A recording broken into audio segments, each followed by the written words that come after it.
Hello, তোমরা সবাই কেমন আছো? আশা করছি তোমরা খুব ভালো আছো আর আমিও খুব ভালো আছি। আর আমি তোমাদের জন্য একটা নিউ মিনি ব্লগ নিয়ে চলে এসেছি। তোমরা ভিডিওটা শেষ পর্যন্ত দেখো, তোমাদের খুব ভালো লাগবে।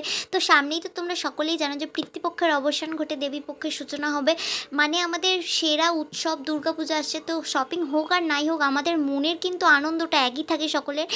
কিন্তু একটা হলেও নতুন জামা তো চাই, তাই না? দুর্গাপূজা বলে কথা। তো আগে আমার যে 3টে গোপাল ছিল তাদের জন্য আমি জন্মাষ্টমীর সময় 2টো করে সেট বানিয়ে রেখেছিলাম জামার। মানে একটা করে আমি নিজের হাতে বানিয়েছিলাম, একটা দিদি বানিয়ে দিয়েছিল।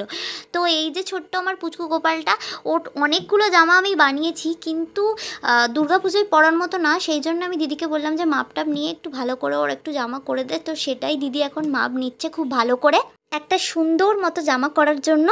আমার কিন্তু মনে খুব আনন্দ হচ্ছে, মানে খুব এক্সাইটেড আমি ওদেরকে নতুন জামা পরানোর জন্য। আমার গোপালগুলোকে নতুন জামা পরবে, মানে আমার খুব আনন্দ হচ্ছে। আর তোমরা আমার ভিডিওটা দেখলে সেটাতেও আমার আনন্দ হচ্ছে। আর প্লিজ লাইক কমেন্ট শেয়ার করে দিও, আর যারা নতুন এসেছো সাবস্ক্রাইব করে দাও, আর বেল আইকনটাই প্রেস করে দিও যাতে আমার সব ভিডিও তোমাদের কাছে নোটিফিকেশন আগে যায়। আর টাটা বাই বাই, দেখা হচ্ছে পরে ভিডিও। টাটা।